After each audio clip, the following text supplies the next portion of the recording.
हरे कृष्ण। महाराज परीक्षित का प्रश्न है कि भगवान श्री कृष्ण धर्म की स्थापना के लिए अवतार लेते हैं और धर्म का नाश करने के लिए, लेकिन उन्होंने ऐसा अधर्म क्यों किया? धर्म का उल्लंघन किया और अधर्म किया। क्या? परदाराभिमर्शनम, परपत्नियों के साथ, दूसरे की स्त्रियों के साथ उन्होंने इस तरह नृत्य गान क्यों किया? अंत में अपने प्रश्न को बहुत ही सुसज्जित ढंग से कह रहे हैं कि आप्त कामो जदुपति कृतवान वै जुगुप्सितम किमभिप्राय एतन्न संशयम छिन्धि सुव्रत। हे सुव्रत, हे ब्रह्मचर्य आदि व्रतों का पालन करने वाले, आप जैसा व्यक्ति क्या कभी सोच सकता है कि किसी स्त्री के साथ या पर स्त्री के साथ वो कभी संगम करे? सुखदेव गोस्वामी स्वयं ही एक प्रमाण है जो अधर्म नहीं करते हैं, धर्म का उल्लंघन नहीं करते, तो स्वयं धर्म के वक्ता, कर्ता और अभिरक्षिता भगवान श्री कृष्ण ने इस प्रकार पर स्त्रियों के साथ नृत्य क्यों किया, क्यों उनका संगम किया? क्या अभिप्राय था? कृपा करके हमें समझाइए। सबसे पहले श्री सुखदेव गोस्वामी जुक्ति के द्वारा उत्तर दे रहे हैं। जुक्ति का अर्थ है कि कोई ऐसी बात कहना जो इस प्रकार का कार्य दोष न माना जाए किसी के लिए। तो वे कहते हैं धर्म व्यतिक्रमो दृष्ट ईश्वराणाम च साहसम तेजी असाम न दोषाय बहने सर्वयोजत। इसकी व्याख्या मैं कल कर चुका था, फिर भी थोड़ी सी कर रहा हूं। सुखदेव जी कहते हैं कि जो ईश्वर हैं, अर्थात भगवत कृपा लब्ध ऐश्वर्य, जिन्हें भगवान की भक्ति प्राप्त हुई है, जिन पर अनुग्रह हुआ है ईश्वर का, और ईश्वर की कुछ शक्ति जिनके भीतर उतरी है, ऐसे ईश्वर जन, समर्थ जन के जीवन में देखा गया कि वे कभी कभी धर्म का उल्लंघन करते हैं। धर्म व्यतिक्रम दृष्ट, जैसे श्रीमद् भागवतम में कथा है, ब्रह्मा जी ने धर्म का उल्लंघन किया। यहां पर उदाहरण देते हैं ईश्वराणाम। ईश्वराणाम का अर्थ करते हुए कहते हैं कर्मादि पार्थ्यंत रहिता नाम या परमेश्वरानुग्रह लब्धैश्वर्यानाम इंद्र चंद्रादिना। भगवान के अनुग्रह से पोषित हैं इंद्र चंद्र। आज भी विश्व की व्यवस्था में देखेंगे, इंद्र का वही पद है जो पहले था और समस्त जीवों के पालक हैं। जल की वर्षा करके सभी प्राणियों का पोषण करते हैं और उनकी वही शक्ति है ज्यों की तो थोड़ी भी कम नहीं हुई है, तेज भी कम नहीं हुआ। पर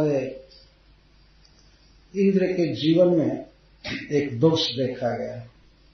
उन्होंने एक मुनि की पत्नी से गमन किया, अहिल्या से। सारे शास्त्र इस बात को जानते हैं, सबको विदित है।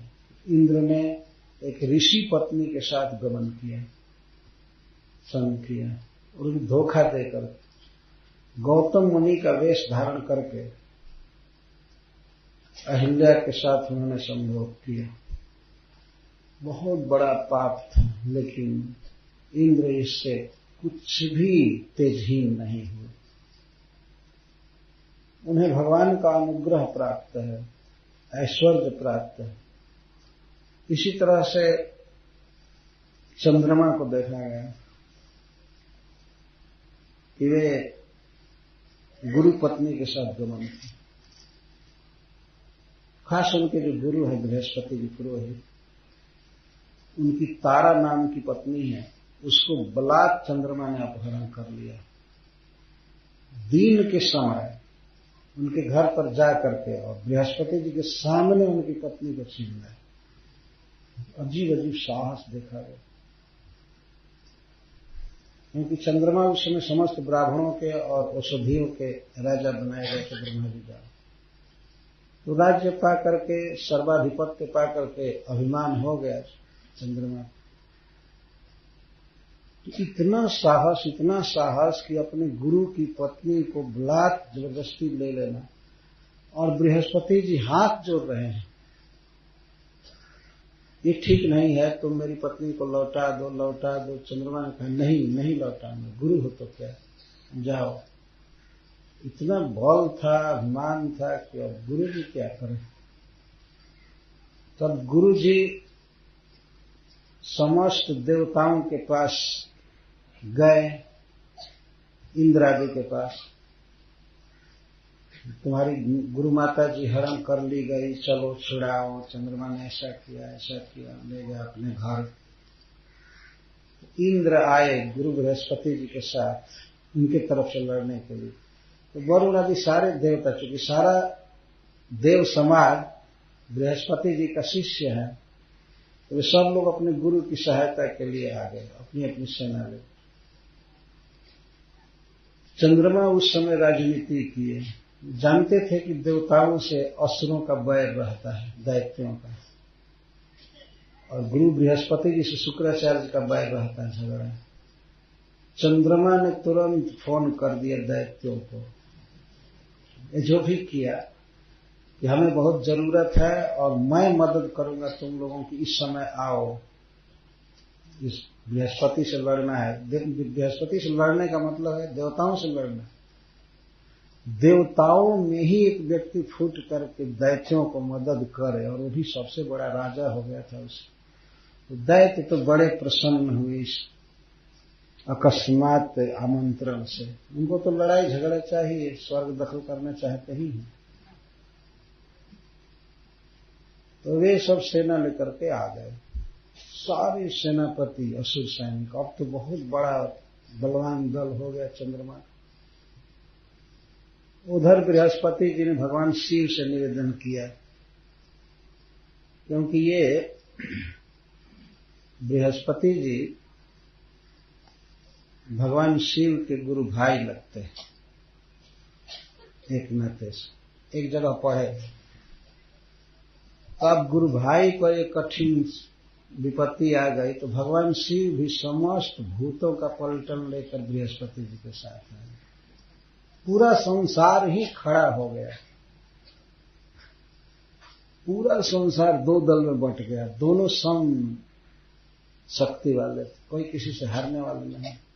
भीषण युद्ध हुआ। पहले तो निमंत्रण भेजा गया चंद्रमा को कि लौटा दो, ये खून खराबी नहीं होगी, लौटा दो, लेकिन उन्हें कभी नहीं। उसके साथ बहुत दिन रहे, बहुत भयावह युद्ध हुआ। श्रीमद् भागवत में वर्णन, अंदर बहुत से लोग मारे गए, देवताओं में भी असुरों में भी बहुत मारे गए।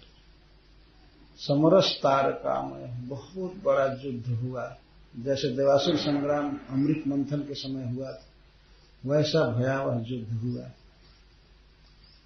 अंत में ब्रह्मा जी ने देखा कि कोई दल हार नहीं रहा है। वे आए और आ करके चंद्रमा को डांटने लगे। ब्रह्मा जी ही उसको राजा बनाए थे। चंद्रमा को डांटे, युद्ध बंद करो। गुरु जी को भी कहे, क्या गुरु जी आप इतने लोगों को मरवा दिए, चुप रहिए, बंद कीजिए। तो ब्रह्मा जी ने चंद्रमा से कहा, जल्दी इनकी पत्नी लौटाओ। इतना ही कह पाए, उन्होंने ये नहीं कहा कि तुम बहुत बड़ी गलती कर रहे हो, लौटाओ इनकी पत्नी को। तो चंद्रमा डर गए ब्रह्मा जी से। सबसे बड़े मैनेजर ब्रह्मा जी हैं, उनके इशारे पर सबका पोस्ट है। तो वो उन्होंने कहा जल्दी लौटाओ, वो लौटा दिए। लेकिन उस समय वो गर्भवती हो गई थी तारा, चंद्रमा के द्वारा गर्भ हो गया था।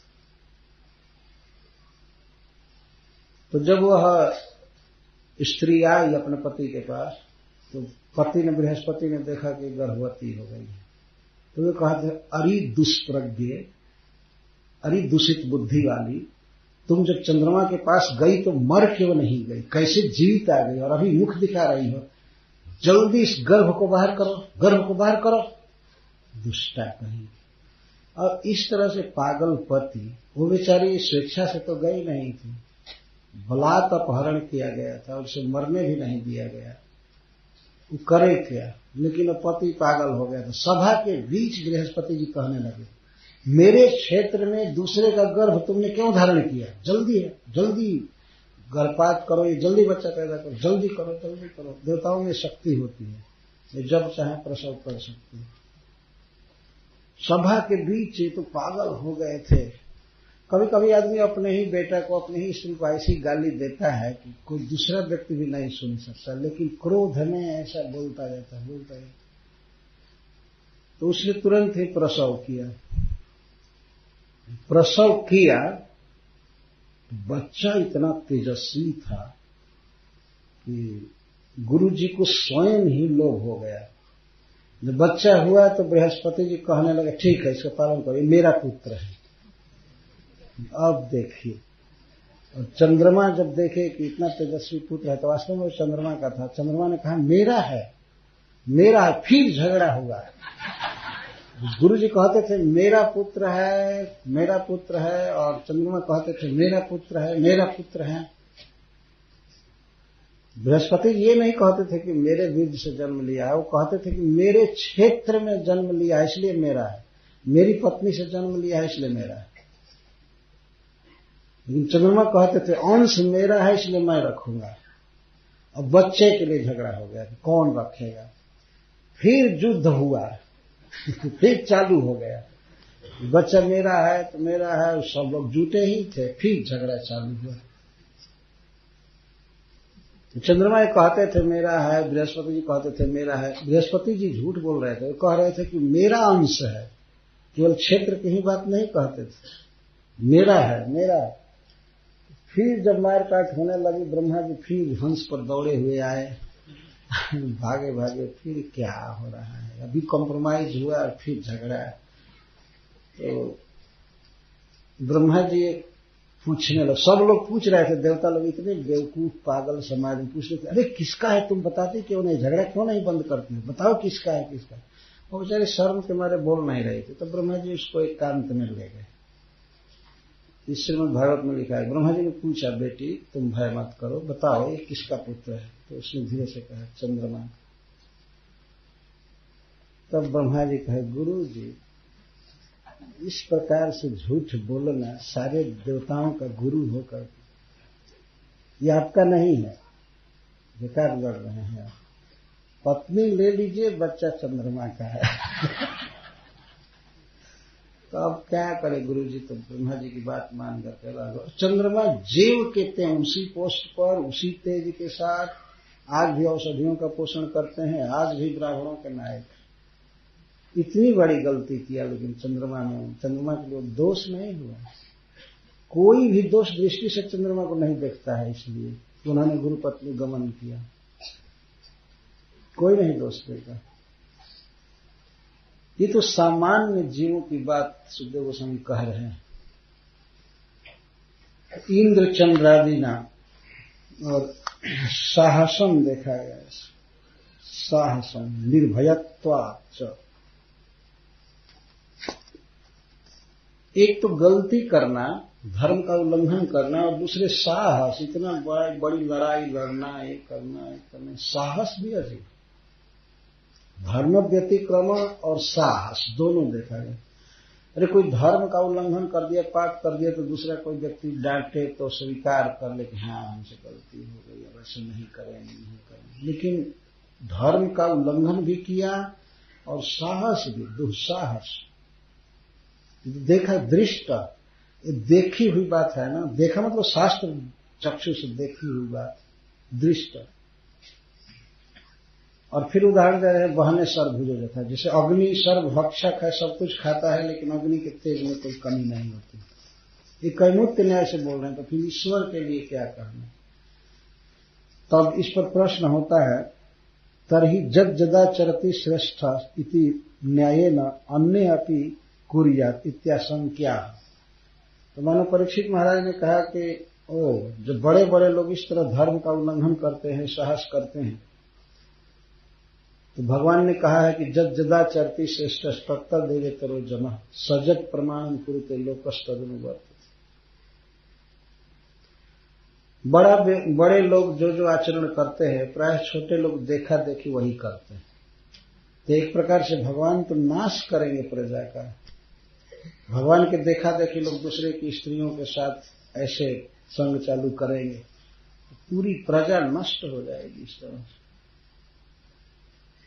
तब सुखदेव गोस्वामी कहते हैं, सावधान करते हुए, नय तत्समाचरे जातु मनसापि यनीश्वरः विनश्यत्याचरणमोढ्या यथा रुद्रोद्धिजं विषम्।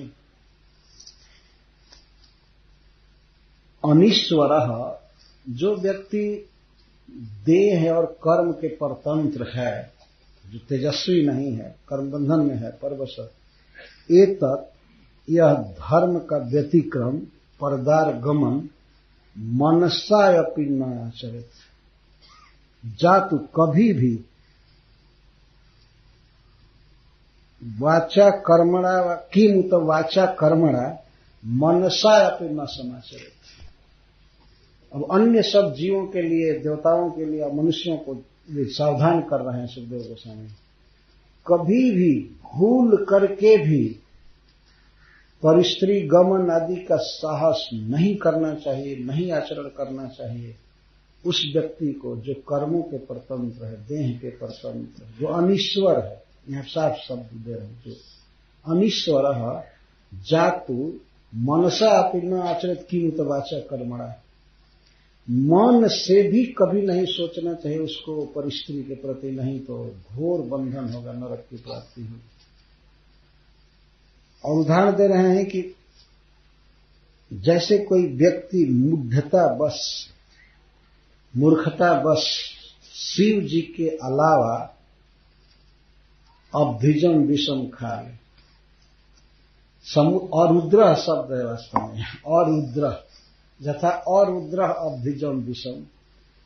तो रुद्र व्यतिरिक्त, रुद्र के अलावा, भगवान शिव के अलावा कोई परतंत्र, कर्म परतंत्र जीव यदि समुद्र से उत्पन्न जहर पी ले, क्या होगा?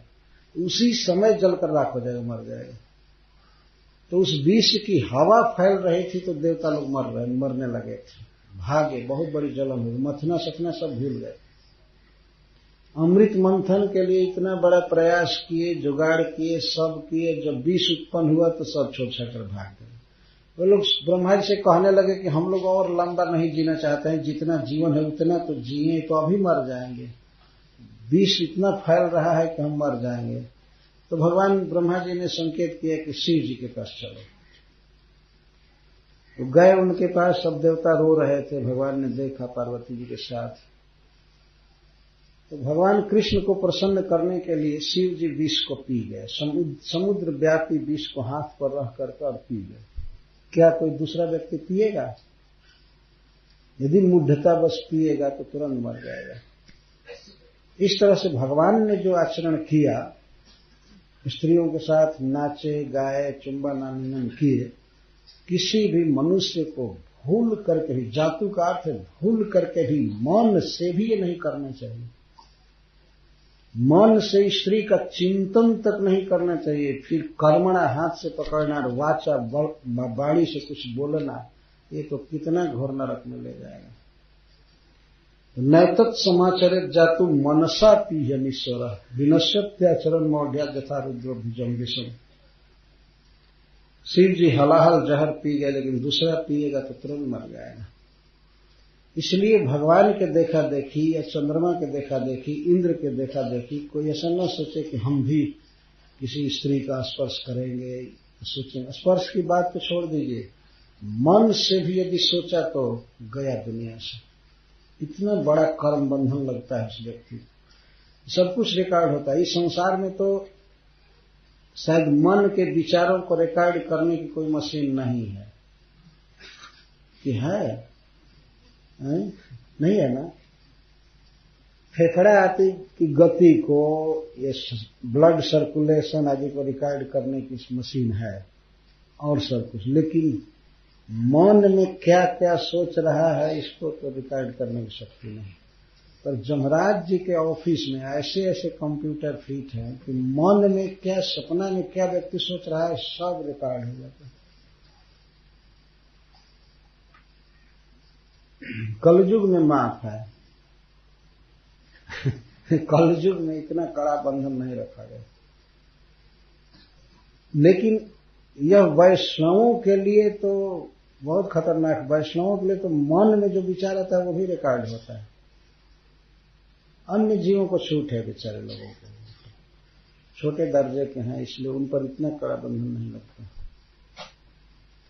मनसा अपि अनिश्वर जातु न आचरण, कभी न आचरण करे, कभी नहीं, किसी भी परिस्थिति। जातु का अर्थ है कि किसी भी स्थिति में ऐसा कोई बहाना नहीं कर सकता है कि नहीं यहां जरूरी था, मुझे कुछ प्रीचिंग करना था, कुछ माता जी लोगों को प्रीचिंग करना था। प्रीचिंग करने में ही चले जाओगे, प्रीच्ड हो जाओगे, ऐसा देखा जाता है। हमारा कोई उद्देश्य नहीं था, हम तो प्रीचिंग करना चाहते थे, और प्रीचिंग करते करते लाल से व्हाइट हो जाते हैं। यही प्रीचिंग है, बताइए। प्रीचिंग का तो अर्थ है कि व्हाइट को लाल कर दो। हरे कृष्णा कृष्णा कृष्णा हरे हरे राम राम। प्रीचिंग करते हैं। सुखदेव गोस्वामी कोई बहुत कम प्रीचिंग कर रहे हैं क्या? वो तो महा प्रीचिंग गंगा जी के तट पर कर रहे हैं, जहां संसार के सबसे श्रेष्ठ लोग आए हुए हैं, उनके बीच बोल रहे हैं। कहते हैं कि अनीश्वर जातु किमुत वाचा मनसा वाचा कर्मणा मनसा अपि न समाचरे। तो कहते हैं क्या होगा यदि मन से भी परिस्त्री को सोच दिया, मन से उसके साथ गलत व्यवहार किया, क्या हो जाएगा? तो उसी तरह से वह मूढ़ नष्ट हो जाएगा, जैसे हलाहल जहर, कोई हलाहल जहर पी।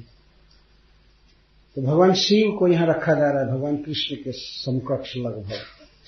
शिव जी जहर पी गए, जहर उनका कुछ नहीं किया, बल्कि उनको नीलकंठ बना दिया, उनका कंठ काला हो गया। परंतु भगवान शिव का तेज और उनकी शोभा, उनका प्रभाव और संसार में बढ़ गया। जहर पी करके भी और सुंदर हो गए। जहर का असर कुछ भी नहीं हुआ शिव जी पर। तो वैसे ही जो तेजस्वी लोग होते हैं, उन पर संसार में धर्म के उल्लंघन का और अधर्म करने का कुछ भी असर नहीं होता है। ये साधारण लोगों की बात बता रहे। ईश्वराणाम बहुवचन कहकर, और जो वास्तविक ईश्वर है उसको क्या करेगा ये कर्म? किसी भी व्यक्ति को इस विषय में बहुत सावधान रहना चाहिए। मनसा अपि न आचरेत्, मन से भी नहीं सोचना चाहिए, फिर वचन से बोलना, आसक्ति के वाक्य और शरीर से स्पर्श करने की सोचना है तो महाविनाश का कारण हो। विनश्यत्याचरण मौढ़्या यथा रुद्रोध्वजम्, विनश्यति, मूर्खता बस व्यक्ति नष्ट हो जाता है। इस संसार में ऐसे अनेक पाप हैं, लेकिन सबसे बड़ा पाप है परिस्त्री का स्पर्श। सबसे बड़ा पाप है। सभी शास्त्र कहते हैं नातः परम अनायुष्यम परदाराभिमर्शनात्। परदाराभिमर्शनात्, दूसरे की स्त्री के साथ गमन करने के समान आयु को कम करने वाला और कोई भी पाप नहीं। एकाएक परिस्त्री गमन करने वाले की आयु को 10 बरस 20 बरस तक खर्च माइनस कर दिया जाता है उस अनुपात में। और इस तरह से मनसा आती, मन से ही चिंतन नहीं करना चाहिए। एक आचार्य लिखते हैं कि 8 प्रकार का स्त्री संग होता है। श्रवणम, स्मरणम, कीर्तन, दर्शन, एकांत भाषणम, दृढ़ संकल्पम और संग उच्च, भोगो अष्टांग ही मैथुनम। 8 प्रकार का मैथुन होता है। किसी स्त्री के विषय में सुनना, यह भी एक स्त्री संग है। उसके विषय में सुनना, श्रवण, उसकी बातें सुनना, स्मरण और कहीं याद करना, यह भी एक स्त्री संग है। कीर्तन, किसी स्त्री का जस जाना, अच्छा कहना, उसका वर्णन करना, मतलब श्रृंगार आदि का वर्णन करना, यह भी स्त्री संग है। दर्शन, दर्शन करना, देखना एक टक इधर उधर, यह भी स्त्री संग। और एकांत भाषण, और एकांत में बातचीत करना।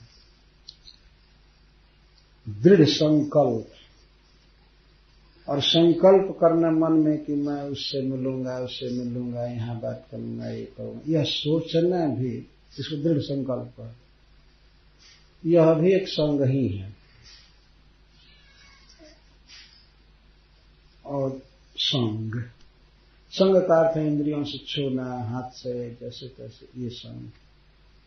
ये है 8 प्रकार का स्त्री संग।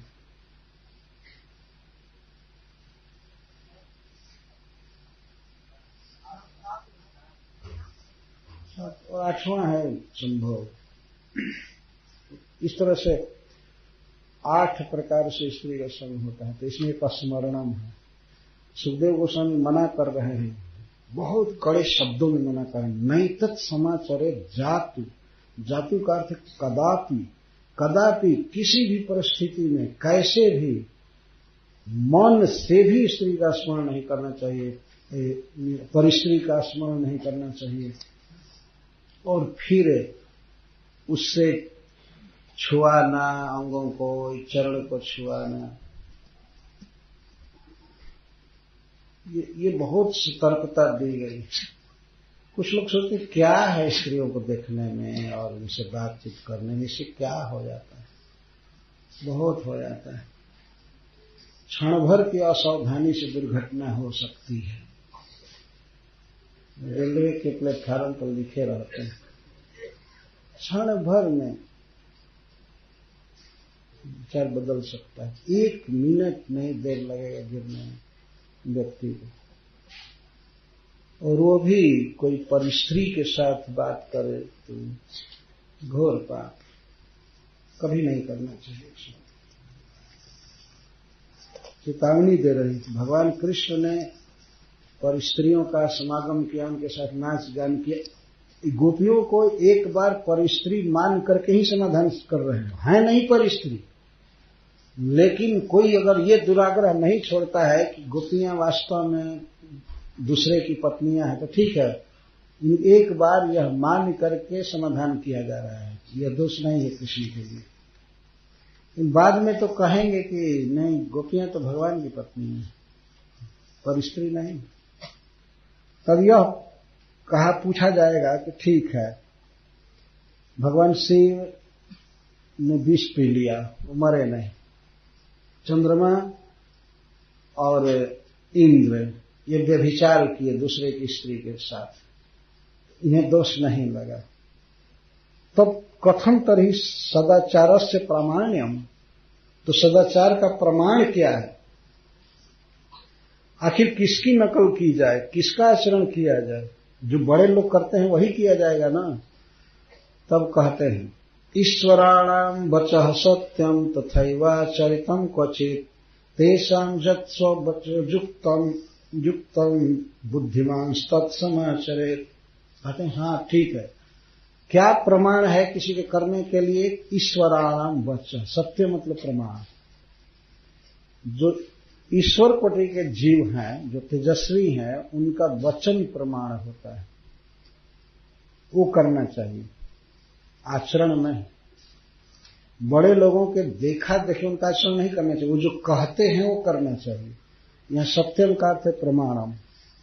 ईश्वराणाम वचः सत्यम, ईश्वरों का, समर्थ लोगों का जो उपदेश है, वचन है, वही प्रमाण है। और आचरण देखा जाए, और जो करते हैं वो प्रमाण नहीं। तथैवा चरणम क्वचित, कभी कभी उनके आचरण की नकल की जा सकती है।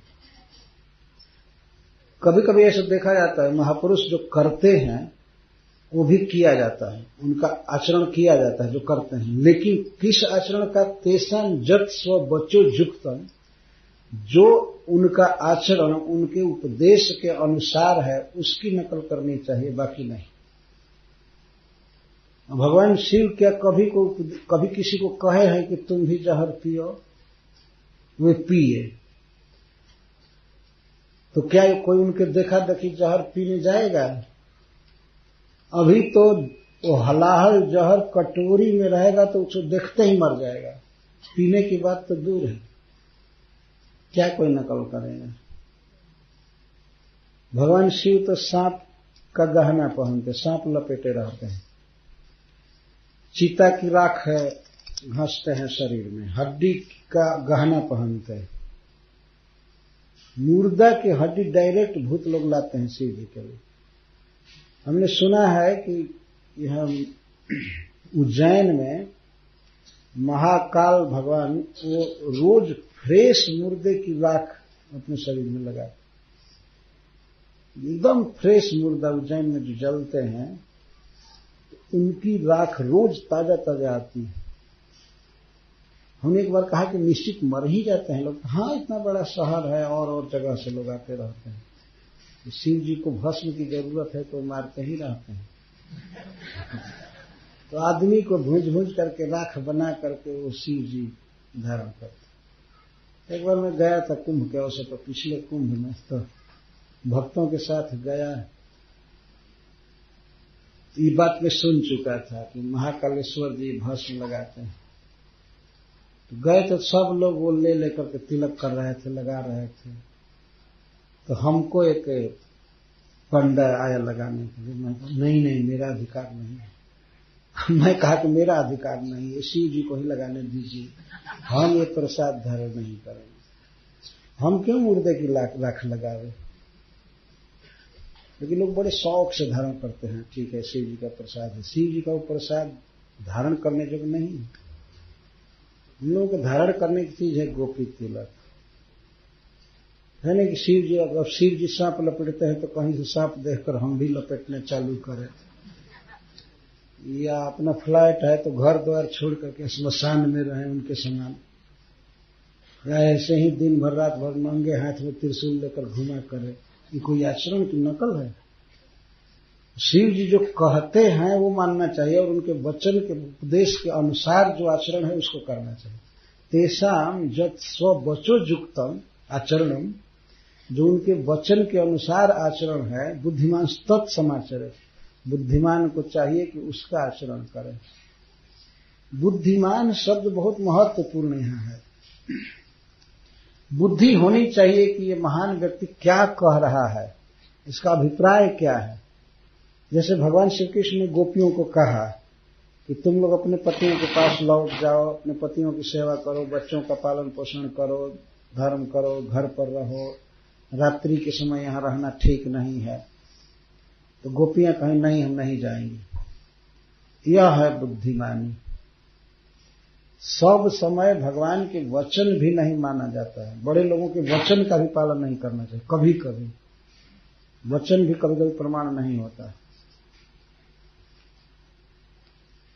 क्यों है तो कह रहे हैं नहीं, बल्कि बस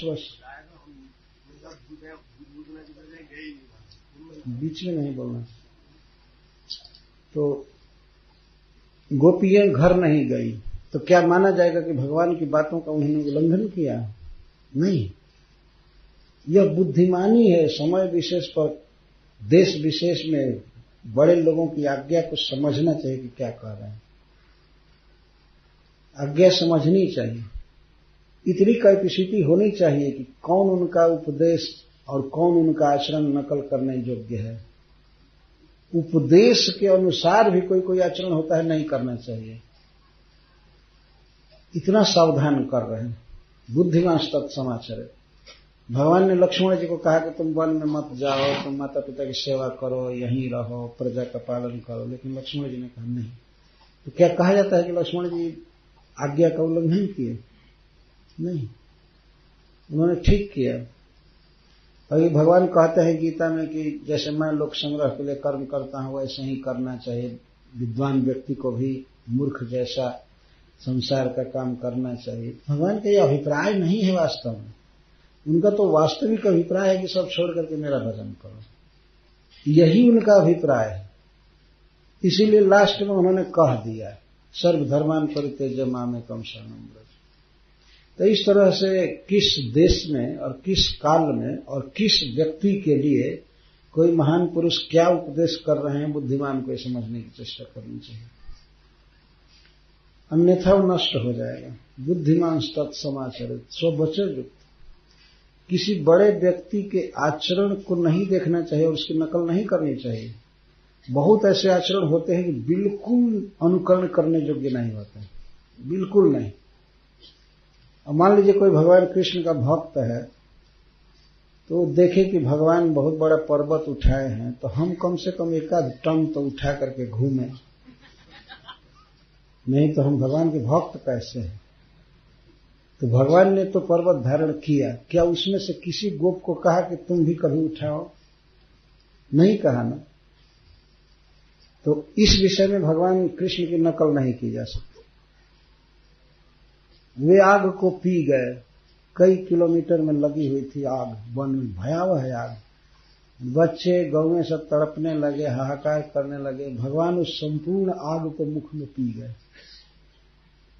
तो क्या कोई कह सकता है कि हम कृष्ण के भक्त हैं तो हम भी एक अंगार मुंह में लेकर घूमेंगे?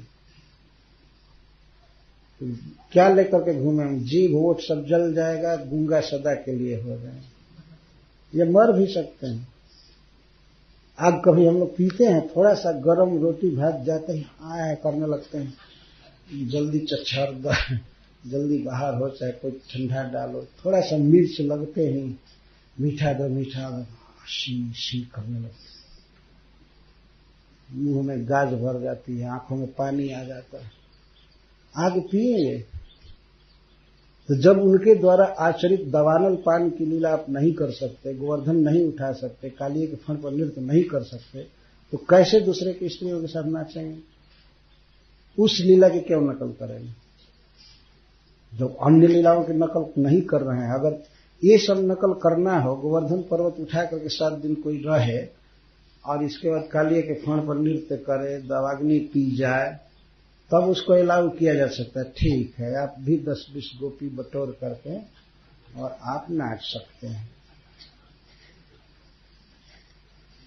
है ना। पहले ये सब परीक्षा में तो आ जाना चाहिए। भगवान ने तो ये भी किया है। तो भगवान जो करते हैं या बड़े बड़े लोग जो करते हैं और उनके वचन के अनुसार वो होता है कि ये करना चाहिए, तब तो करना चाहिए, नहीं तो नहीं करना चाहिए। कभी भूल कर भी नहीं करना चाहिए। उनके आचरण की नकल नहीं करनी चाहिए। तेजस्वी पुरुषों के आचरण में विशेषता होती है, विशेषता होती है। उसका कारण आगे बताते हैं सुखदेव गोस्वामी, क्योंकि वे निरहंकारी होते हैं। एक निरहंकार शब्द की मैं व्याख्या करूंगा। वे निरहंकारी होते हैं। कुशलाचरित नैषामिह स्वार्थो न विद्यते विपर्जेण वानर्थो निरहंकारिणाम प्रभो ननु तर्हि ते अपि किमेवं साहसम आचरन्ति। तो महाराज परीक्षित पूछते हैं कि ठीक है, उनके लिए वो दोष नहीं है, लेकिन वे लोग भी ऐसा साहस क्यों करते हैं? किस अभिप्राय से करते हैं? बड़े बड़े लोग कभी कभी दुस्साहस करते हैं, धर्म का उल्लंघन करते हैं, अधर्म करते हुए देखे जाते हैं। किस बल पर, क्यों, उनका क्या आशय होता है? तो कहते हैं कि कुशलाचरिते नैषाम इह स्वार्थो न विद्यते। सबसे पहले महाराज परीक्षित को संबोधित करें, हे प्रभु, हे बोधुम समर्थ, हे समझने में दक्ष, अथवा आप भी ईश्वर कोटि के ही हैं लगभग, या राजा हैं तो राजा भी एक ईश्वर ही माना जाता है। सुखदेव गोस्वामी प्रभु कह रहे, हे प्रभु, हे समर्थ।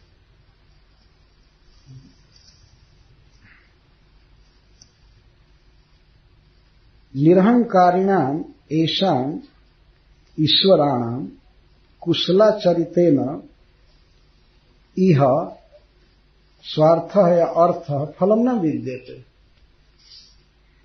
और विपर्येण अधर्मेण पापेन व अनर्थ न अस्ति। जो महान पुरुष होते हैं ये निरहंकारी होते हैं। इस कारण से अगर कोई पुण्य करें, धर्म करें, तो उससे उनका कोई स्वार्थ नहीं पूरा होता है, कोई फल पाने के लिए नहीं करते। और कभी पाप करते हुए देखे जाए तो उस पाप से उनका कोई अनर्थ नहीं होता है, कोई उनको हानि नहीं होती है। निरहंकारी होते हैं। निरहंकारी का अर्थ है अहंकार शून्य। जो इस जगत में ये मानते हैं कि मैं करता हूं, मैंने पैदा किया है, मैं भोगूंगा, मैं ईश्वर हूं, मैं ऐसा हूं, मैं ऐसा हूं, मैं मालिक हूं, यह मेरा है, तुम्हारा है, इसको कहते हैं अहंकारी। लेकिन जो निरहंकारी हैं, जिनकी कोई ममता नहीं, अहंता नहीं संसार में बिल्कुल, तो वे शुभ कर्म करते हैं तो उस शुभ कर्मों से कोई फल की कामना नहीं रखते हैं। और पाप करते हैं तो पाप का भी फल उनको नहीं लग पाता है। ईश्वर अहंकार विमूढ़ात्मा करता है मिति मन्यते। अहंकारी आदमी बंध जाता है। ये जो प्रसिद्ध निरंकारी शब्द हम लोग सुनते हैं, वास्तव में निरहंकारी शब्द है। निरहंकारी को निरंकारी कहने लगा।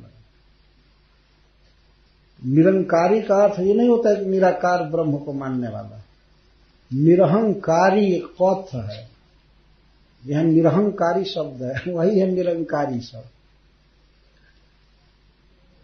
हमेशा इस भावना में रहना कि मैं इस चीज का मालिक हूं, ये मेरा घर है, ये मेरा है, मेरा है। कितना बड़ा अहंकार है, झूठा। सब कुछ ईश्वर का है। तो जो निरहंकारी होते हैं, जिनकी कहीं कोई ममता अहंता नहीं है, उन लोगों को धर्म करने से, पुण्य करने से न तो कोई लाभ है और न लाभ की अपेक्षा है, और न तो पाप करने से उनको कोई हानि है। जैसे एक साधारण उदाहरण देकर समझाया जा सकता है। यदि कोई सर्जन है, डॉक्टर, और वह किसी रोगी की चिकित्सा कर रहा है,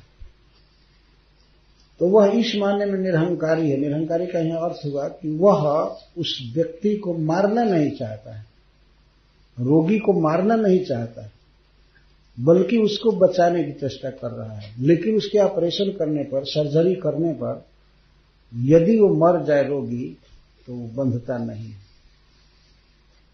है ना, उस पर कोई कार्रवाई नहीं की जाती। लेकिन कोई व्यक्ति जो वास्तव में उसको मारना चाहता है किसी को, और चाकू से मारे, फिर भी वो व्यक्ति बच जाए, न मरे, फिर भी तथापि जो मारा है उस पर मर्डर केस चल जाएगा। इसने मारने का प्रयास किया।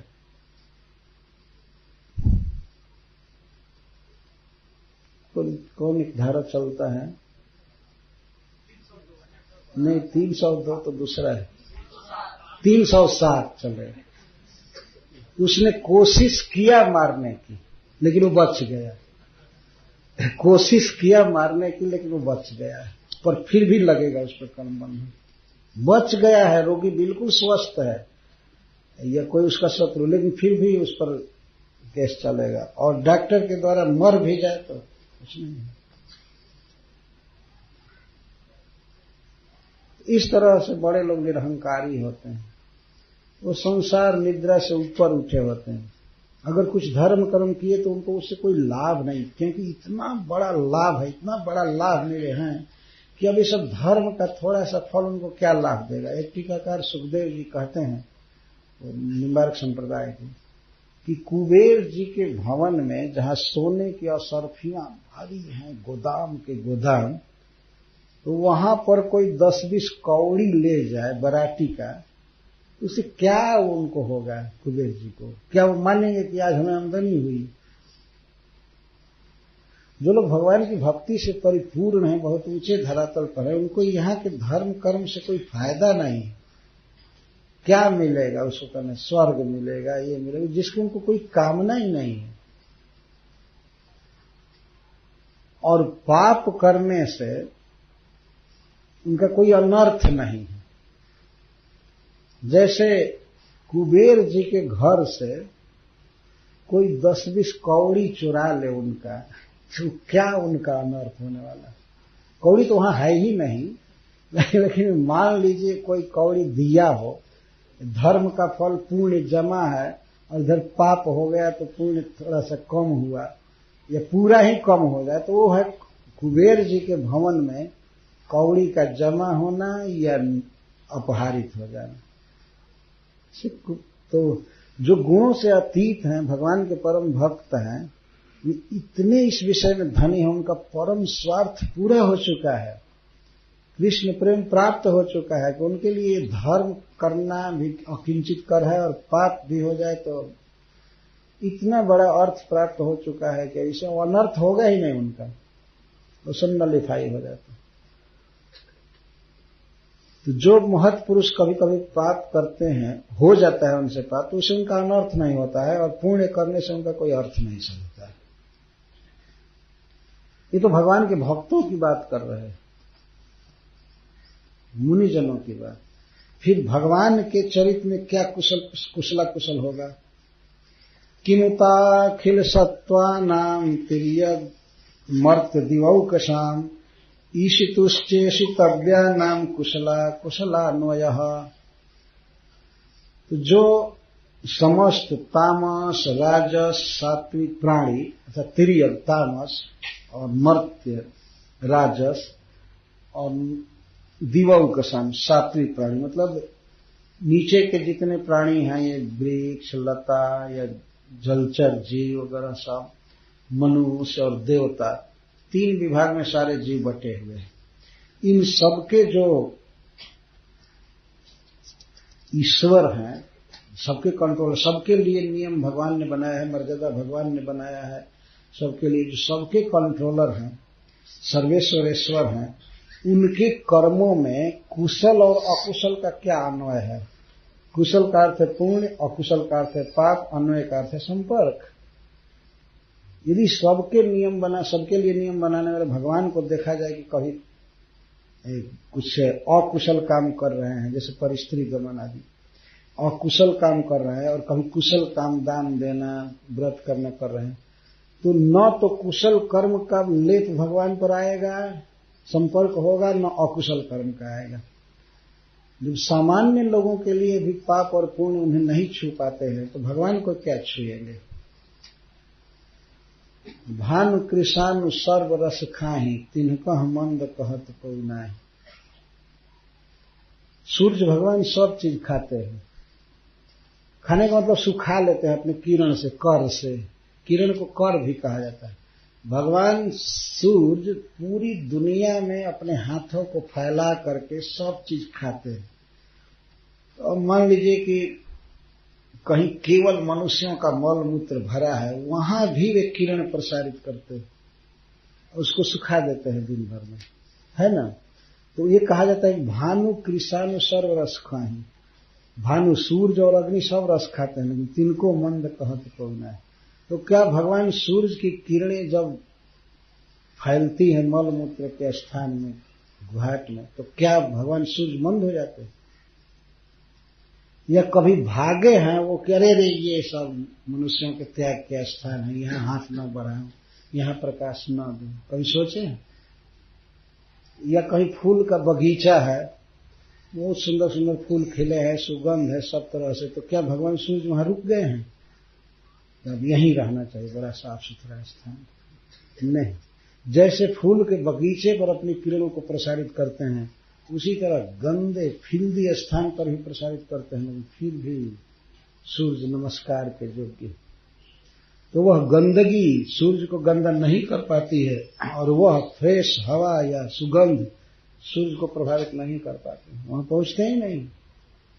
इस तरह से जो प्रभु समस्त जीवों के नियामक हैं और सारे जीव नियम में हैं, उनके अधीन रहने वाले हैं, भगवान उनको अपने अधीन रखते हैं, नियम बनाते हैं सब कुछ, तो वे अगर कुछ कुशल कर्म करें या कभी अकुशल, तो भगवान से इसका संपर्क होता ही नहीं। जैसे पृथ्वी की गंदगी का संपर्क सूर्य के साथ होता ही नहीं है। नहीं कोई देखे कि अरे ये सूर्य तो एक गंदे स्थान पर भी किरण प्रसारित कर रहा है, अब ये प्रणाम के योग्य नहीं रहा। अब सूर्य को जल नहीं देना चाहिए। सूर्य का तेज खत्म हो गया। तेज क्या खत्म हो? तो भगवान इस तरह से है, वो इस जगत में अगर देखा जाए कि कभी कोई अकुशल कर्म कर रहे हैं, पर स्त्री समागम कर रहे हैं, तो यह उनको क्या टच करेगा दोष? या कुशल कर्म करते हैं तो उससे उनको क्या फल मिलेगा? इसी को फिर कैमुत्य न्याय से कहते हैं, जिनके चरण कमल की धूलि का चिंतन करने वाले लोग अपनी इच्छा से विचरण करते हैं और उनको शुभ अशुभ कर्म बाधित नहीं कर पाते हैं, तो फिर परम स्वतंत्र भगवान को ये कुकर्म कैसे पीड़ा दे सकते हैं और सुकर्म क्या फायदा कर दे सकते हैं?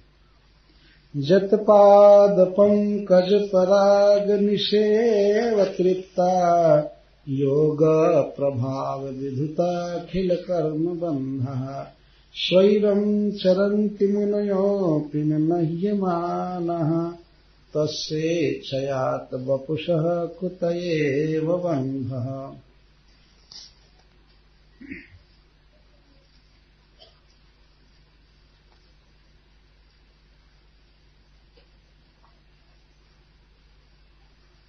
तदेव कैमुत्य न्यायेन कैमुत्तांतरेण स्फुटं दर्शयति जदिति जतपाद पंकज पराग निषेव तृप्ता जस्य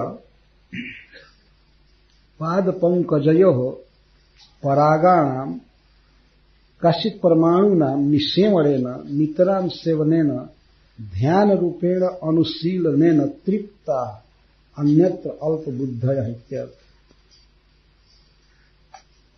योग प्रभाव विधुता खिल कर्म बंधा जस्यैव योग प्रभावेण भक्ति योगाख्य साधन तेजसा विधूता विध्वस्ता अखिल कर्म बंधा निखिल कर्मात्मक बंधा जेषां ते चयपि मुनयः अपि न नह्यमानः बंधनम अप्राप्तवन्तः सन्तः स्वैरं स्वेच्छम् अर्थात स्वच्छंदम यथा से तथा चरन्ति तस्मात् इच्छया इच्छा मात्रेण न तो जीवत पार्वश्येन आत्मवपुषा आत्म तद भक्ति संबंध प्रपंचे अपि आनीतम वपुः जेन तस्य कुतएव बंध अपितु नास्ति एव बंध इत्यर्थ।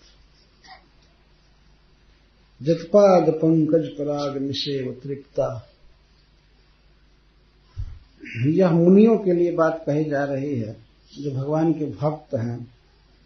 तो भगवान के चरण कमल के पराग का वे निश्चयण करते हैं, चिंतन करते हैं भगवान के चरण कमल का।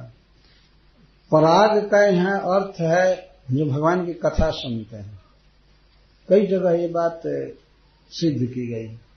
तो जो व्यक्ति भगवान के चरण कमल के मकरंद का चिंतन भी करता है या श्रवण करता है, वर्णन करता है, करते हैं बहुवचन में, तृप्त रहते हैं और अन्य वस्तुओं में उनकी अल्प बुद्धि होती है। केवल भगवान के चरण कमल के पराग का निसेवन करते हैं। हरे कृष्णा कृष्णा कृष्णा हरे हरे, हरे राम राम राम हरे हरे।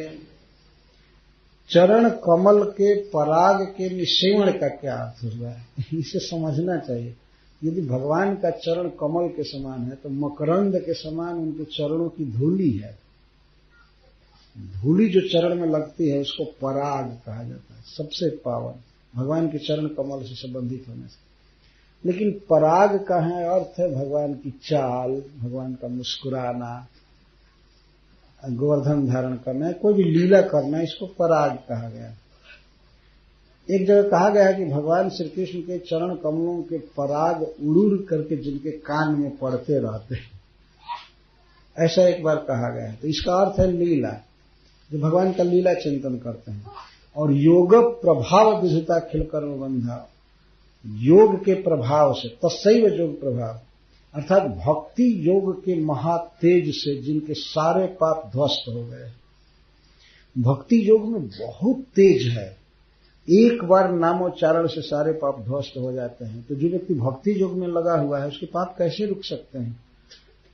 योग प्रभाव का अर्थ भक्ति योग प्रभाव, योग प्रभाव विधुता खिल कर्म बंधा, जिनके सारे बंधन समाप्त हो चुके हैं, वे भी नहीं माना, वे भी नहीं बंधन आते हैं। भक्त जन, योगी जन जो भगवान का कीर्तन करते हैं, श्रवण करते हैं, चिंतन करते हैं, वे भी कर्म बंधन में नहीं बंध पाते हैं। कभी उनके द्वारा यदि गलत कार्य हो गया तब भी वे बंधन में नहीं आते हैं, और शुभ कर्म के भी बंधन में नहीं आते हैं। उल्टे स्वयं चरंती, स्वच्छंद विचरण करते हैं।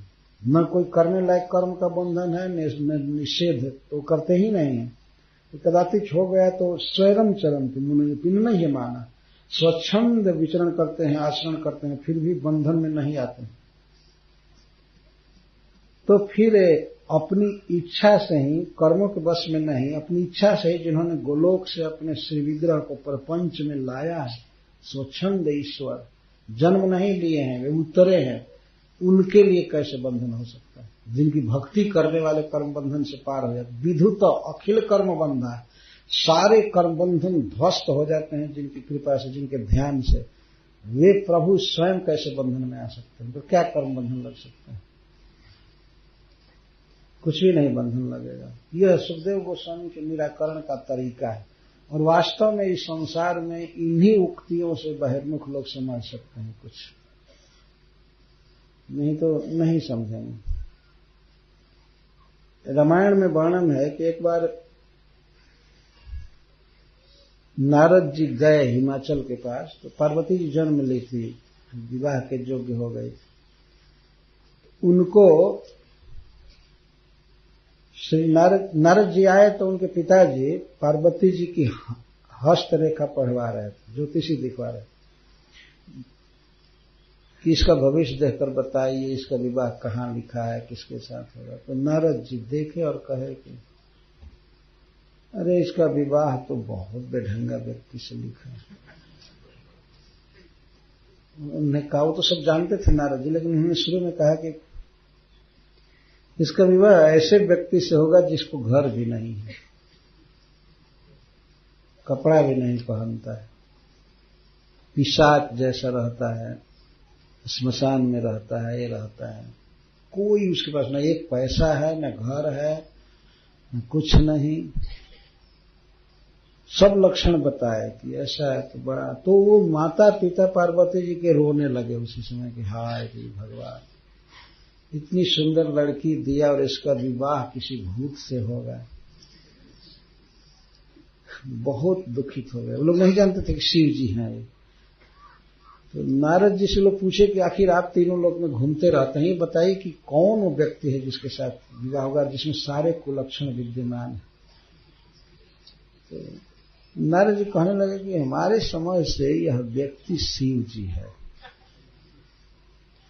और यदि शिव जी से विवाह होता है तो यह कोई दोष की बात नहीं है। तो उस समय नारद जी कहते हैं कि भानु कृषानु सर्व रस खाही, तिनकह मंद कहत कोई नहीं, जो हरिसेज कैन शयन हरि करही, जो अहिसेज शयन हरि करही, बुद्धगन कछुन दोष उर्धर है। तो समझा रहे हैं माता पिता को कि अगर शिव जी से विवाह होता है तो जितने दोष में गिनाए हो सब गुण में बदल जाएंगे, उनके लिए दोष नहीं है। तो उदाहरण देते हैं कि भगवान विष्णु तो सांप पर सोते हैं, लेकिन क्या कोई भी विद्वान व्यक्ति दोष बुद्धि करता है भगवान में कि क्यों सांप पर सोए हैं, सांप के देह पर? अरे श्री जी के गोद में सोते या कोई गद्दा पर सोते तो सांप पर सोते। सांप पर सोना ठीक नहीं है, लेकिन सभी लोग आनंद मानते हैं। भगवान अनंत शयन, अनंत पर सोते हैं, परम पवित्र मान। भानु कृषाणु सर्व रस खाही, तिनका मंद कहत कोई नहीं। अग्नि और सूर्य सब रस सुखाते हैं, खाते हैं, लेकिन कोई मंद नहीं कहते। शुभ और अशुभ सलील सब बहई, सुरसरी को अपनीत न कहई। गंगा जी में शुभ और अशुभ सब प्रकार के जल बहते हैं। कई बड़े बड़े शहरों की नालियां गिरती हैं गंगा जी में, लेकिन गंगा जी के साथ होते ही वो गट्टर का पानी भी गंगा हो जाता है ना। कितनी श्रद्धा से व्यक्ति गंगा जी के जल को अपने माथे पर रखता है, पीता है, नहाता है। क्या कभी कोई विचार करता है कि यहीं पर हरिद्वार में क्या कोई कभी सोचता है कि टिहरी गढ़वाल में कुछ नालियां गिरी होंगी या ऋषिकेश में? ये तो बात छोड़ दीजिए, तो बनारस पटना में भी कोई नहीं सोचता है कि कानपुर से बहुत से गट्टर कारखाने की नलियां गिरी हुई।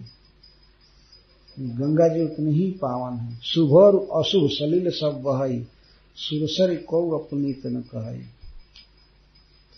दूसरी नदियों में कोई गंदा न बहे, फिर भी वो पानी देखने लायक भी नहीं है अच्छे लोगों को।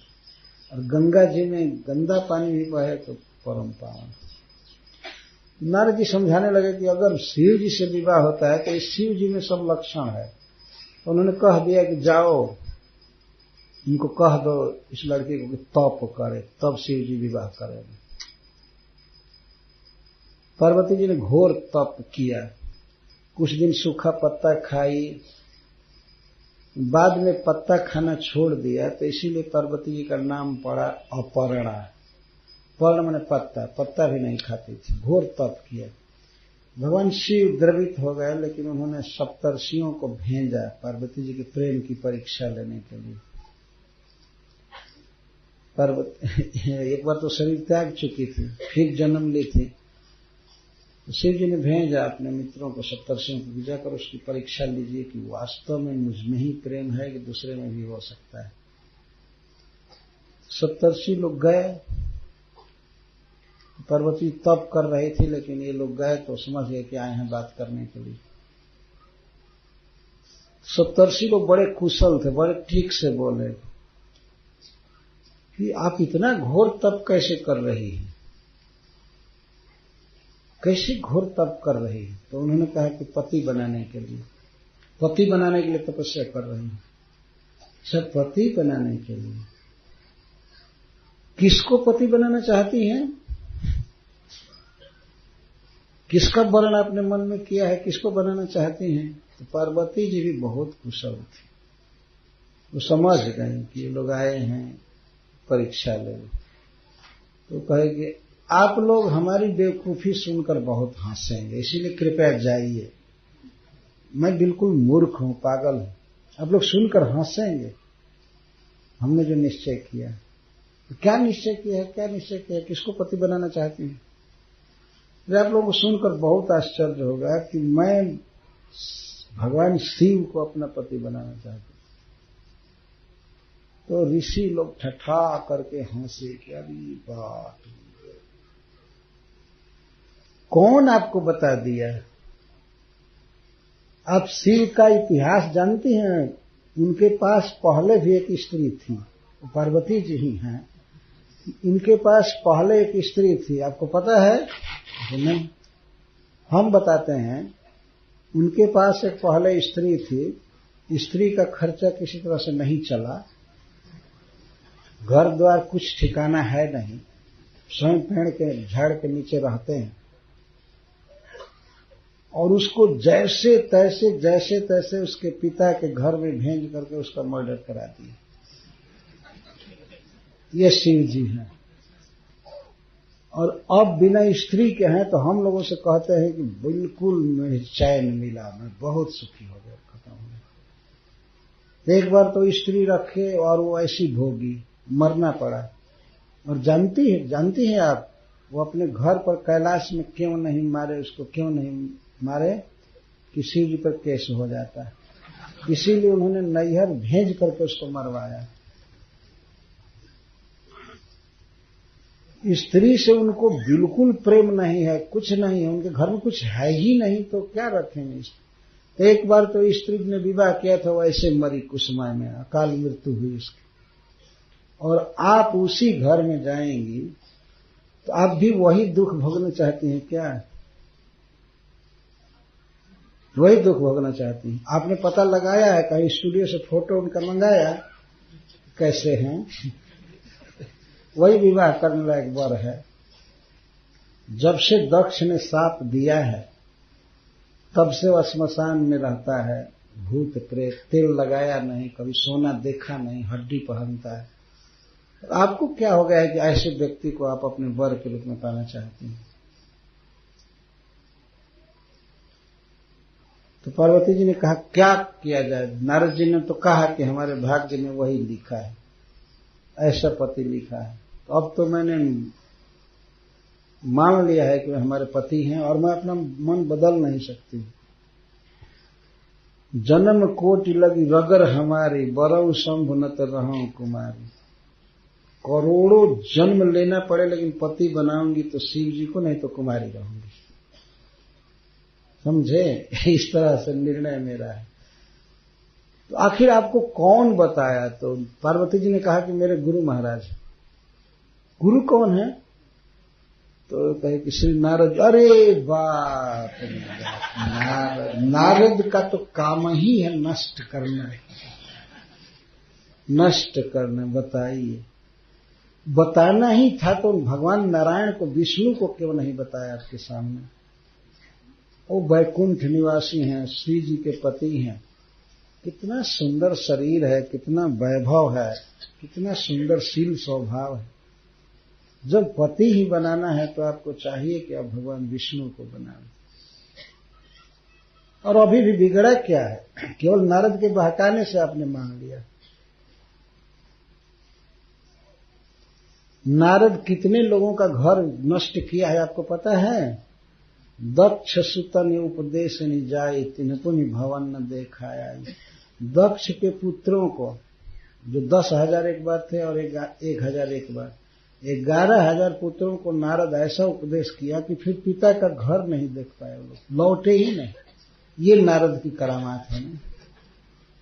दक्ष सुतन उपदेश नि जाए, सुना है ना कि दक्ष के पुत्रों को उसने उपदेश दिया था। वो सबको अपने समान करना चाहता है। अगर उसको स्त्री होती ना, बच्चा होता ना, तो कुछ मोह होता है। कुछ है नहीं, वीणा टांगे हुए बस हरे कृष्ण करता चलता है और अपने समान सबको भिखमंगा बनाना चाहता है। सब लोग ऐसे ही हो जाए, वो नष्ट करने पर पड़ा हुआ है। दक्ष के पुत्रों को उपदेश दिया तो उनकी ये हालत हुई, चित्रकेतु कर घर न घाला। चित्रकेतु की क्या दशा हुई? पुत्र प्राप्त हुआ, पुत्र मर गया, तो इसके बाद नारद जी कहे कि मंत्र लो, मंत्र लेकर के घर बार छोड़कर चला गया। उसकी 1 करोड़ रानियां रोती की रोती रह गई। 6ठे स्कंध में चित्रकेतु की कथा है। नारद जी के उपदेश से उन्होंने घर छोड़ा था। ये सब सप्तर्षि लोग कह रहे हैं नारद का उपदेश मान लिया। अरे बाप, कहां से दुर्भाग्य आपका आ गया। सब कहे, कई बात कहे कि नारद जी ने ये किया, नारद जी ने ये किया, नारद जी ने ये किया। नारद ने क्या किया? प्रहलाद को अपने बाप के विरुद्ध बना दिया। और बाप के विरुद्ध बना दिया, उसके चलते उसका बाप मर गया, हिरण्यकश्यप।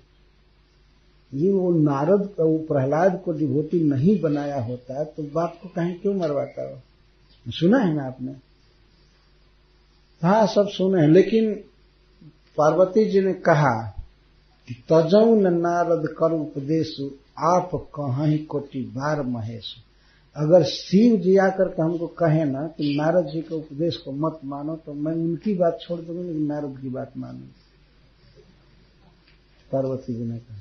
और नारद जी का उपदेश था कि शिव जी को पति रूप में वर्ण करो, वो अच्छे पति हैं। और जितने ये दुर्गुण बताए गए शिव जी के लिए गुण हैं। तजऊ न नारद कर उपदेश। और पार्वती जी ने वही कहा है कि गुरु के वचन प्रतीति न जेहि, सपने सुख सिद्धि सुलभ न थे। जिस व्यक्ति को अपने गुरु के वचन पर विश्वास नहीं है, उसको सपने में भी न सुख मिलेगा न सिद्धि मिलेगी। तो मैं नारद जी की बात को नहीं छोड़ सकती। और मैं मान चुकी हूं कि वृथा न होई देव ऋषि बानी। देव ऋषि ने कह दिया कि शिव जी पति मिलेंगे तो मिलेंगे। तो देवर्षि लोग, सप्तर्षि लोग ये कह रहे थे कि आप तपस्या करके मर भी जाएंगे तो वो विवाह करने वाले नहीं हैं। एक बार विवाह करके तंग हो गए, अब तो कान पकड़ लिए हैं कि अब विवाह नहीं करेंगे। अकेले वो बस महामंत्र का जप करते हैं, भक्ति करते हैं, अब वो संतुष्ट है। और आप मर जाएंगे तपस्या करते करते, वो नहीं करेंगे। तब पार्वती जी ने कहा भले वो न करें, मैं मरूंगी, करोड़ जन्म लूंगी, लेकिन उन्हीं से विवाह करूंगी। और उन्होंने कहा कि महादेव अवगुण भवन, विष्णु सकल गुण खान, जेहिकर मन रम जाहि संता हिताहि संका। अगर महादेव जी अवगुण के भवन हैं और विष्णु भगवान सब गुण की खान है, लेकिन कुछ भी हो जिसका मन जिससे लग जाता है उसके लिए वही सब कुछ है। तो अब मैं बदलने वाले नहीं। तब सप्तर्षियों ने बहुत प्रशंसा की, धन्य है, हम लोग परीक्षा लेने आए थे, आप बहुत अच्छा कर रहे थे। इस प्रकार भगवान शिव में ये सब दुर्गुण देखे जाते हैं, लेकिन उनके लिए वो भूषण है। जैसे वो विष पी गए तो उनका विष कुछ नहीं किया, बल्कि उनका तेज बढ़ा दिया और शोभा बढ़ा दिया। जहां भी शिव जी जाते हैं तो जो लोग देखते हैं, देवता लोग कंठ नीला हो गया है, नीलकंठ, तो विष पीने की घटना सब लोग कहने लगते हैं कि एक बार देवता दानव सब मर रहे थे तो भगवान ने विष पी करके रक्षा की। यही है विष। तो और जस बढ़ता है सब जगह। दूसरा व्यक्ति हो, अगर कहीं कट जाए हाथ चोरी आदि में, जहां भी जाएगा लोग कहेंगे ये डकैती में गया था, हाथ काट लिया। यही जस अपजस फैलेगा, है ना? ऐसा होता है। कभी कभी ऐसे लोग देखे जाते हैं। किसी का ऑपरेशन हुआ हो तो कैसे शरीर चीर दिया गया है, तो इसमें ये रोग हुआ था, ये हुआ था, वो हुआ था। ये भगवान शिव जो अपने शरीर पर चिन्ह धारण करते हैं, तो उसको देख करके लोग जस गाते हैं, कितने दयालु हैं, कितने कृपालु हैं, जीवों के हित के लिए हम विष के लिए। तो यहाँ पर ये बात बताई जा रही है कि भगवान के जो परम भक्त हैं, जो उनके पाद पंकज पराग से तृप्त रहते हैं, भगवान का चिंतन करके, भगवान की भक्ति करके तृप्त रहते हैं, परम सुख का अनुभव करते हैं, और उन्हें कोई और अन्य वस्तुओं में आसक्ति नहीं होती है, उसको अति तुच्छ समझते हैं, वे लोग भी स्वच्छंद विचरण करते हैं और पाप और पुण्य उन्हें बांध नहीं पाते हैं। जिनका शरीर कर्मों के कारण उत्पन्न हुआ है, पाप पुण्य के परिणाम स्वरूप फल जो होता है उससे शरीर उत्पन्न हुआ है, कर्म बंधन में फंस करके आए हैं, फिर भी भगवान की भक्ति करने पर सारा कर्म बंधन समाप्त होता है और स्वच्छंद विचरण करते हैं, बंधन में नहीं आते हैं। तो जो भगवान कर्म के अधीन है ही नहीं, अपना नित्य श्री विग्रह लेकर के स्वच्छंद वैकुंठ से इस प्रपंच में उतरते हैं। आतक अर्थ है आत्मनीतम, जो अपने श्री विग्रह को इस जगत में लाते हैं, उनमें क्या बंधन हो सकता है, क्या पाप पुण्य का संपर्क हो सकता है। यहां तक तो श्री सुखदेव गोस्वामी ने गोपियों को परिस्त्री मान करके समाधान किया, लेकिन यहां पर फिर प्रश्न हो सकता है कि तदेवं गोपी नाम पर दारत्वम अंगीकृत्य अपि दोषः परिहृत अथ तत्र च सति कुल्टात्वम जारत्वम नापयाति तन्नाम च खलु धिक्काराय परम परिवश्यति इति तद असहमानः तासाम पर दारत्वमेव खण्डयति गोपीनाम। गोपीनाम तत्पतीनाम च सर्वेषामेव देहिनाम यन्तश्चरति सोऽध्यक्षः क्रीडने नेह देह भाग। तो अब तक श्री सुखदेव गोस्वामी ने गोपियों को दूसरे की पत्नी मान करके दोष का खंडन किया कि अगर वो दूसरे की भी पत्नियां हैं तब भी भगवान के लिए यह दोष नहीं। लेकिन यहां पर वो सोच सुखदेव गोस्वामी की आखिर भगवान में जारत्व और गोपियों में कुल्टात्व की चर्चा तो होगी ही, भले ये शुद्ध लीला है कुछ भी है, लेकिन लोग लोक में कहेंगे कि श्री कृष्ण जार पुरुष हैं और गोपियां कुलटा है। इस बात को, इस आक्षेप को सुखदेव गोस्वामी नहीं सह सके। ये यद्यपि उत्तर दे चुके थे, लेकिन अब वास्तविक उत्तर देते हैं। गोपीनाम तत्पतीनाम च सर्वेषामेव देहिनाम योऽन्तश्चरति सोऽध्यक्ष क्रीडने नेह देहभाग। गोपियों के और गोपियों के तथाकथित पतियों के और समस्त देहधारियों के जो आत्मा हैं, हृदय में विचरण करते हैं परमात्मा के रूप में, वही तो प्रत्यक्ष श्याम सुंदर है, वही प्रत्यक्ष है। और क्रीडने नेह देह भाग, इस प्रकार लीला से गोपियों के देह का उन्होंने भजन किया, उससे प्रेम किया, चुंबन किया, आलिंगन किया, इसको देह भाग कहते हैं। अथवा अपने श्री विग्रह को प्रकट किया, देहिवा भाति माया।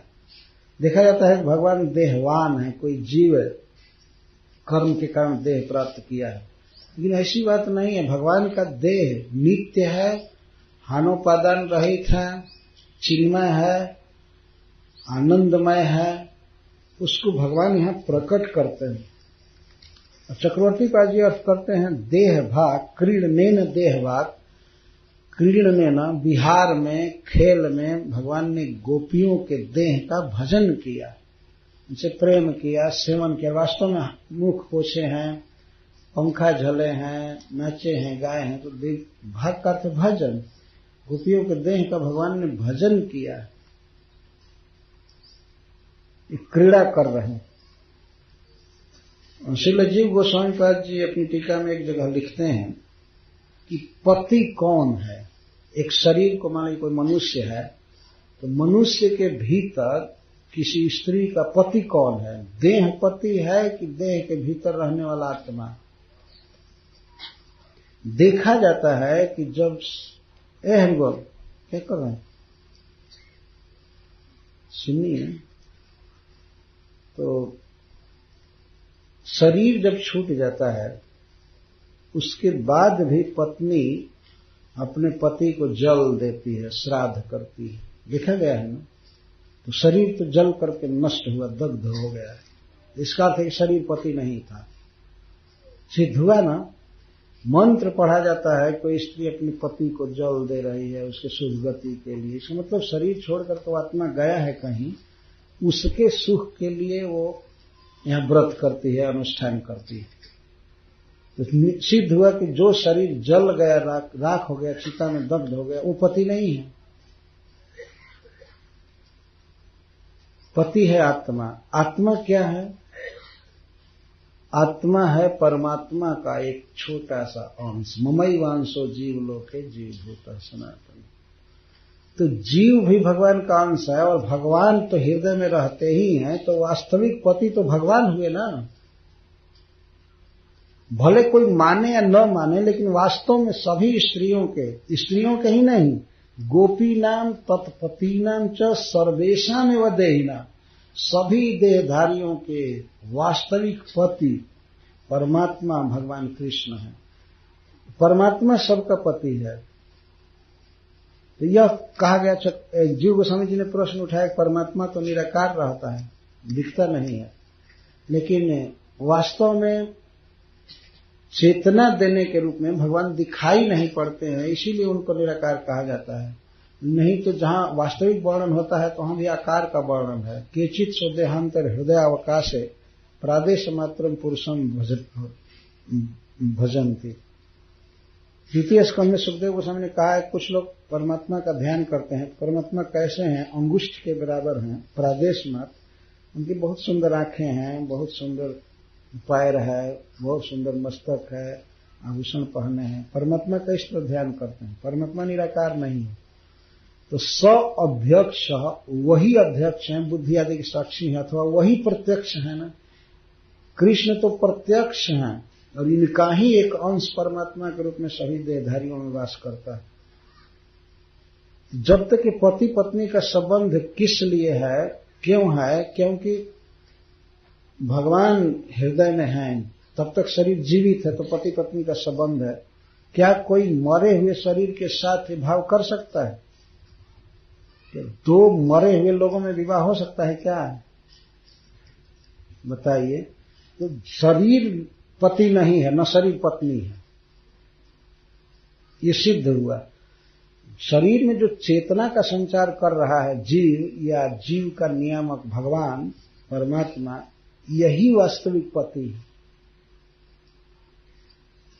ये सिद्ध हुआ कि देह पति नहीं है और जीव भी पति नहीं है, क्योंकि जीव का जीवत्व तो उसकी चेतना भगवान पर आधारित है। जैसे सूर्य की किरण स्वयं तेजोमय नहीं है, सूर्य पर आधारित हैं किरणें, तो अंततः सूर्य ही प्रकाश का स्रोत है। ये नहीं कहा जाता है कि किरण का प्रकाश है, कहा जाता है सूर्य की किरण है, सूर्य का प्रकाश है। तो जीव भी कृष्ण का अंश है। मम एव अंश, मम ही अंश जीवलोक के जीव होता सनातन, मेरा ही अंश है। तो सभी शरीरों में तो कृष्ण ही पति के रूप में है ना। ऐसे भी जब सभी शरीरों में, गोपियों में, उनके पतियों में, सभी देहधारियों में वही पति हैं, तो वही अगर प्रकट होकर के गोपियों का पति बन गए तो इसमें क्या हर्ज है। ऐसे भी वही पति हैं।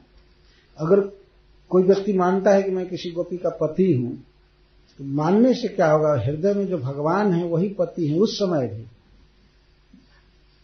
प्रत्यक्ष होकर के वे रास विहार करें या अंग सम्मार्जन करें, अलग संवारें, नाचे गावें या लिंगन करें, तो और स्वाभाविक है। कृष्ण ही बाहर भीतर प्राणियों के हैं।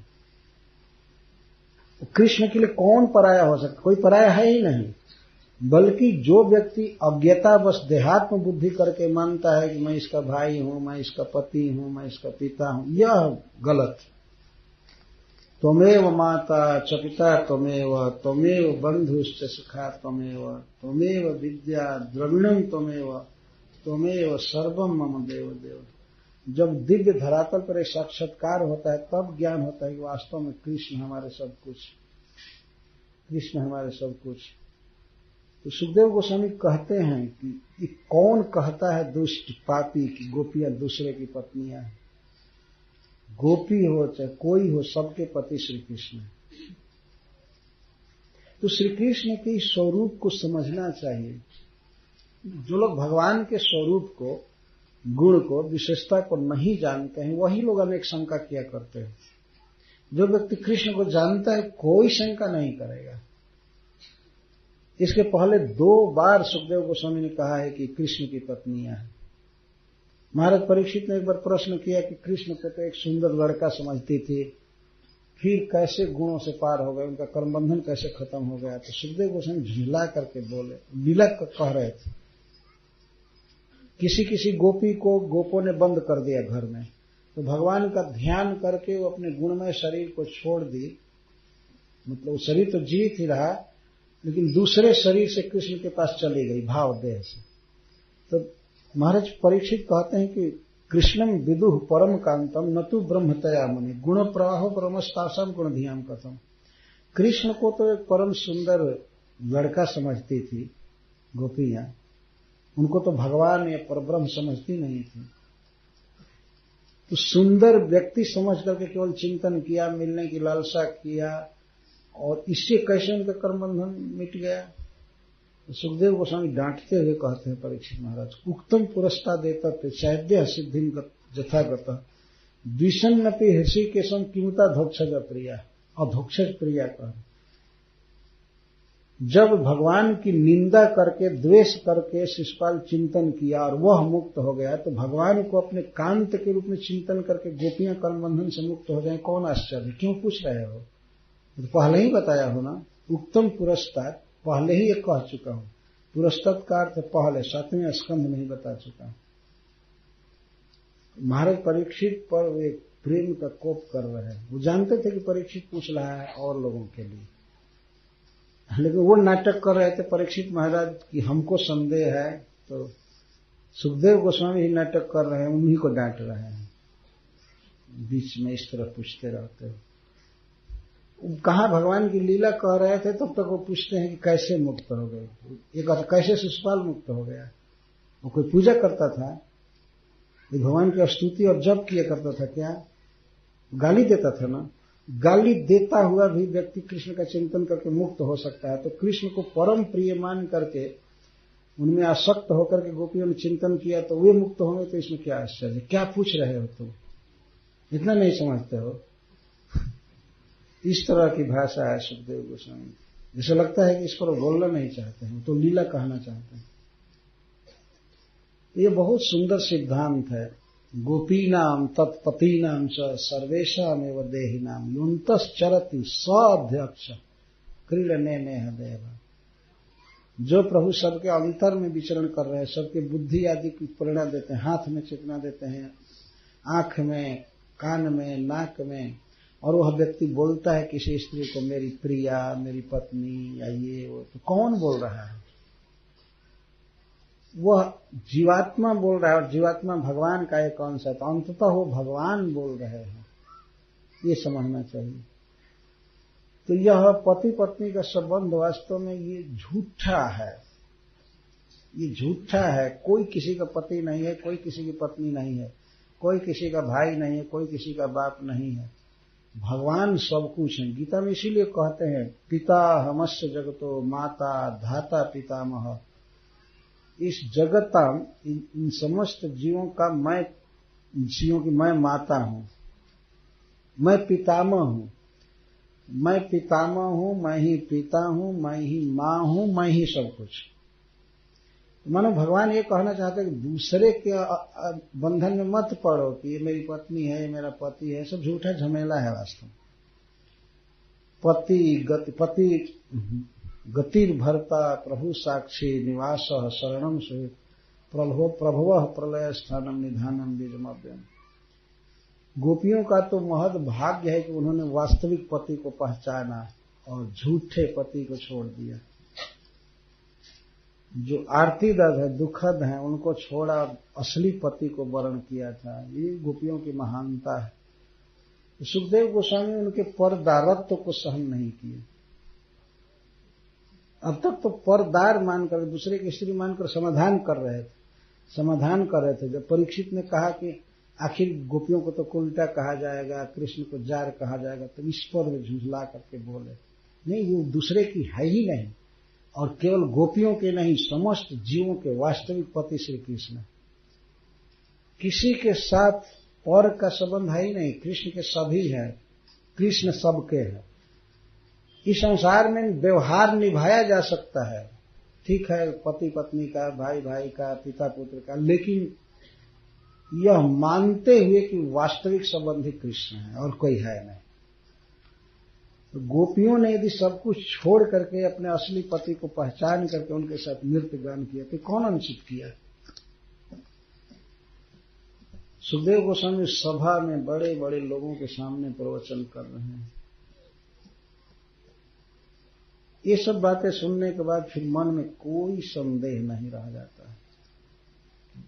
गोपियों की जो लीला है भगवान के साथ परम उज्ज्वल है, परम शुद्ध है, अलौकिक, दिव्य है, अपराकृत है, चिन्मय है। ये बात एक एक श्लोकों को सुनने से ही समझ में आती है। और इसके बाद जो श्लोक बचे हैं वो फिर बाद में कहा जाएगा। हरे कृष्ण। जय श्री कृष्ण।